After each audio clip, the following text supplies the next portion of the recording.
Welcome back to Turn Up the Volume, the podcast where we amplify the voices and stories that are driving gender equity in the audio and sound industry.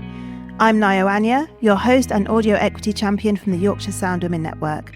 And today we're wrapping up our exploration of the Volume Up framework by diving into the final strand: advocacy and support.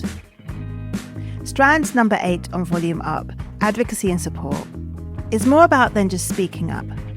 It's about taking concrete actions to uplift and empower those who are underrepresented in our industry. This involves recognising the changing dynamics of our workforce and ensuring that the industry evolves to reflect these changes.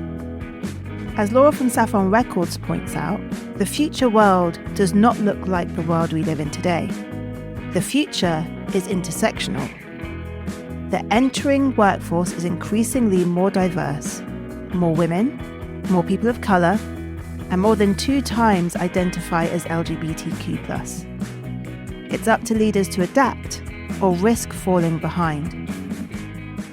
In today's episode, we'll hear from our 4 incredible guests, leading by example, advocating for change and supporting those around them.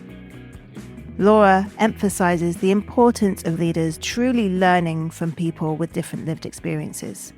What the workforce is going to look like in 2030, and that for every white man there will be something like 20 global majority people that are coming into that space. And actually, are you prepared for those changes? Do you know what is required for that diverse space? Like, do you, as a leader, as a company owner, do you know how to integrate those people, how to support people, you know, your staffing teams from different backgrounds, that language, that connection, and again, that sense of belonging? So it's a different kind of leadership, I think, that is required to bring lots of people in. There might be spaces which aren't ready actually yet, that might think that they're ready, but actually aren't ready. Yeah. But it's just about being able to say, you know, do your research of your organizations, do your research of the places that you're going into, and kind of think, is this somewhere that I'm going to be able to feel like I can be my authentic self? Yeah. And if not, like you're saying, just say, okay, that's not for me right now, because it's going to be too much emotional labor to go and try and do that. But it doesn't mean that there's not a space for you.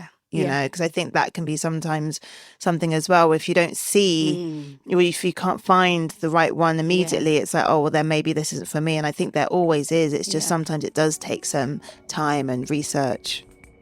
Laura reminds us that true leadership requires humility and a commitment to growth. It requires initiating open and honest conversations, something that Xylo from Music Production for Women has also been advocating in her work. She talks about the importance of reaching out to women you work with to hear their experiences firsthand. Speaking to the artists that you work with and just saying to them just a quick sentence before putting them in a room with a producer, to just be like, hey, you know, I've worked with this person, they're really great, but just in case, if you need me or you need someone else, here's the number and we're here for you during the session. Like, even just little things like that just make a woman feel a bit more comfortable.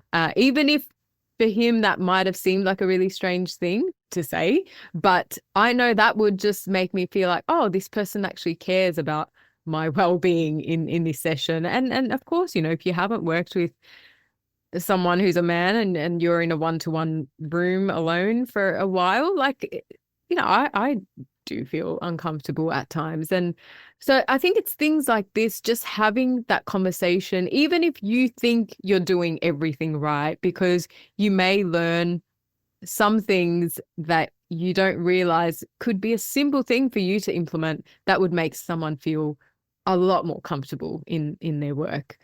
Yeah. So I would say initiating those kind of conversations with an open mind.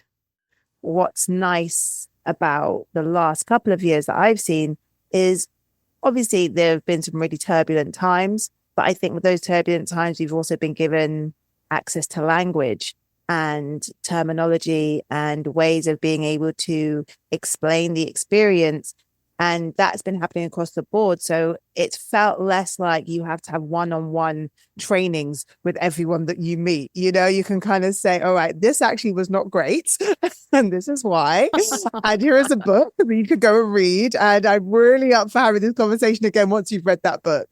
You know, and I feel like that has made it kind of easier to establish some boundaries as well. You know, in a space where a few years ago there just wasn't that many boundaries, and ignorance was just kind of a given. It was just, oh, that's not my world. I'm so sorry. I just how could I know? And I feel like that element of things is changing, which feels positive. Yes. Yeah, we're getting there. Slowly but surely. So listening and learning are key, but so is the willingness to be continually adaptable, something that Isabel from Girls Twiddling Knobs knows well. She shares her challenging experience of setting up her own projects, but that she's always prepared to learn and grow, especially when it comes to creating balance.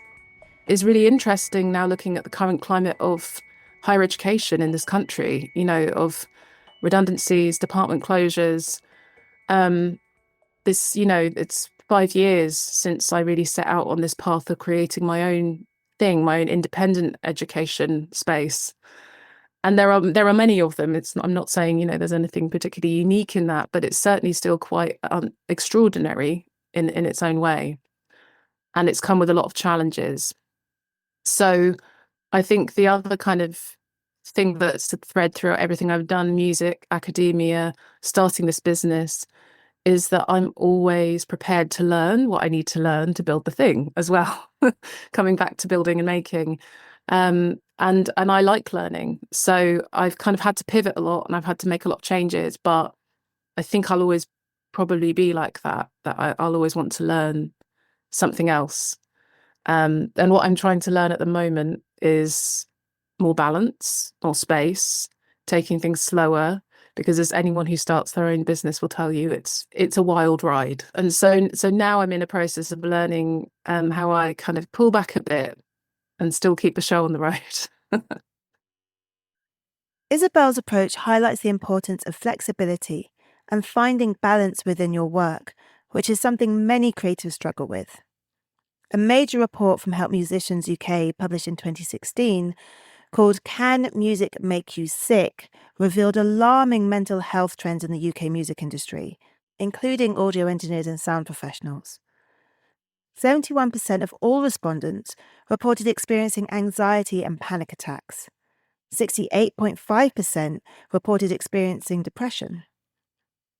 Women and minority-gendered people in the industry were disproportionately affected, with 79% reporting mental health struggles compared to 68% of men.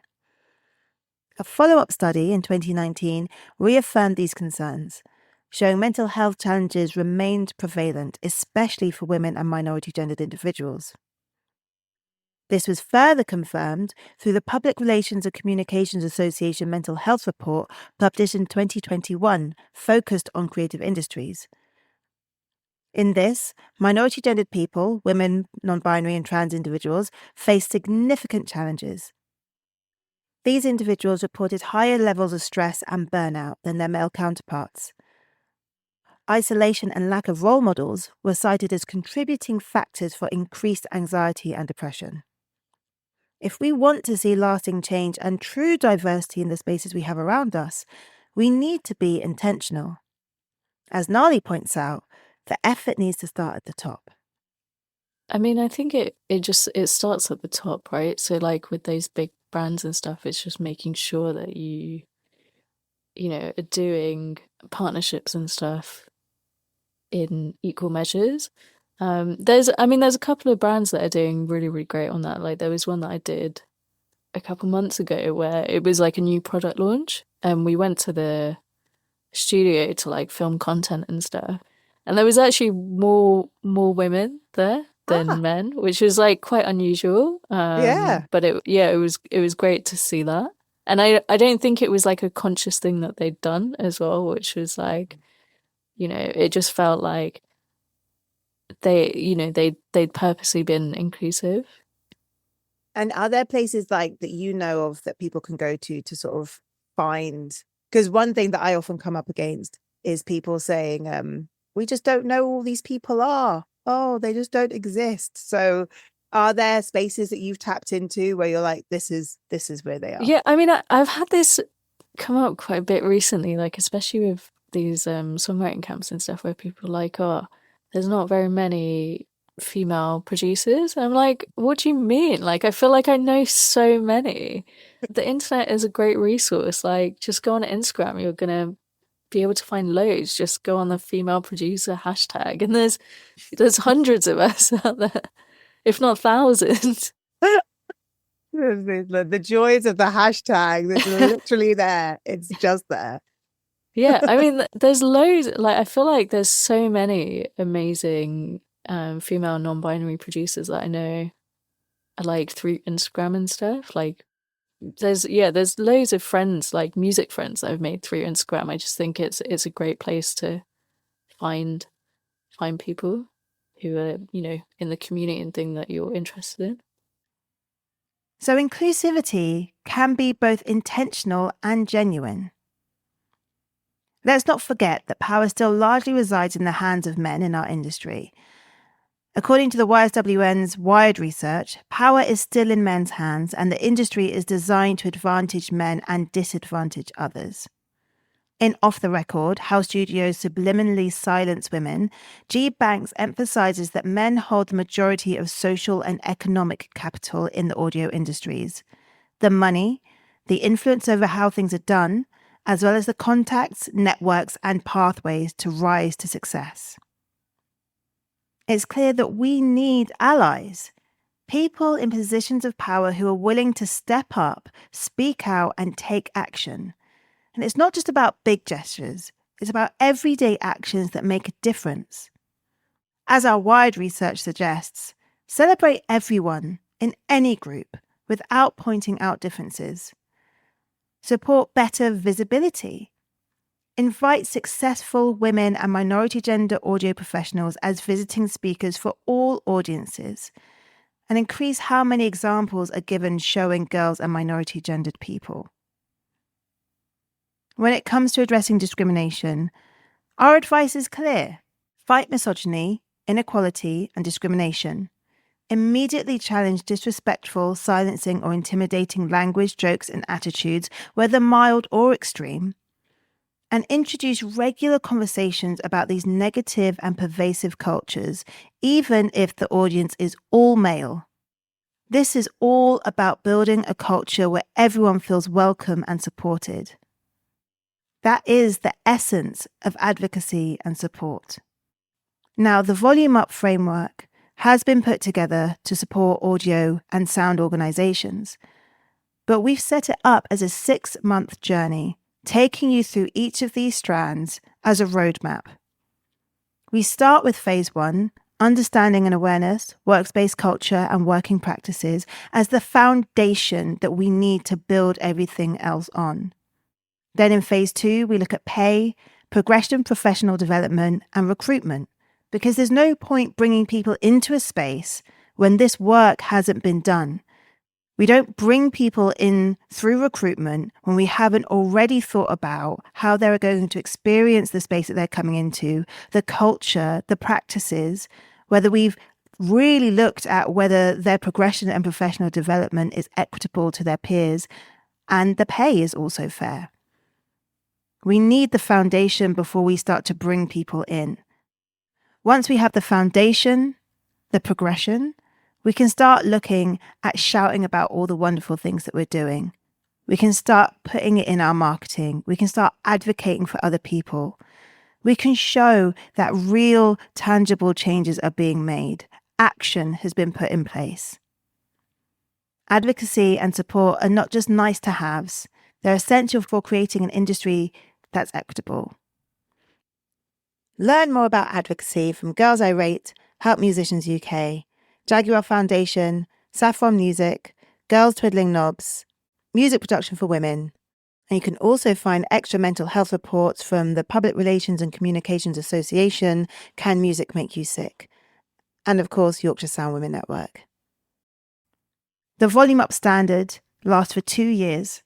So after 18 months, we might get in touch and ask how you're doing. See if there are any other pledges you'd like to make. Maybe to refresh your standard, you want to go on this 6-month roadmap again, and that's where we come in. If your company is ready to take this step, then get in touch. We invite you to sign up for the Volume Up Standard. This means committing to advocating for and supporting groups that are already doing the work to uplift underrepresented voices in our industry. Volunteer your time and expertise to existing groups. Amplify their work through your social media platforms. And reach out to those doing this important work to offer your resources. We see this as the beginning of your journey and one that will continue together. We're here to support you both as your cheerleader and your critical friend. So thank you so much for being on this journey with us. If this is the first time you're hearing our podcast, please go back and listen to each of our episodes, which focus on each of the steps of our Volume Up Standard. Together, we can create a more inclusive and supportive audio industry. We hope to hear from you soon. Thank you to all our incredible guests, Laura from Saffron Records, Silo from Music Production for Women, Isabel from Girls Twiddling Knobs, and Gnarly. Make sure to go and give them a follow on all their social medias and support the great work they do to continue pushing for gender equity. Thank you also to Rosa UK, a grant-making charity that funds women's and girls' organisations working to make the UK a fairer, safer place, without whom we wouldn't have been able to create this podcast. I'm Nayo Anya, your podcast host, scripter and director, and audio equity champion at YSWN. Thank you to our editor, Joe Kennedy, and Sarah Statham, who has provided the music, both of whom are YSWN associates. To find out more about what we do, head to our website, www.yorkshiresoundwomen.com.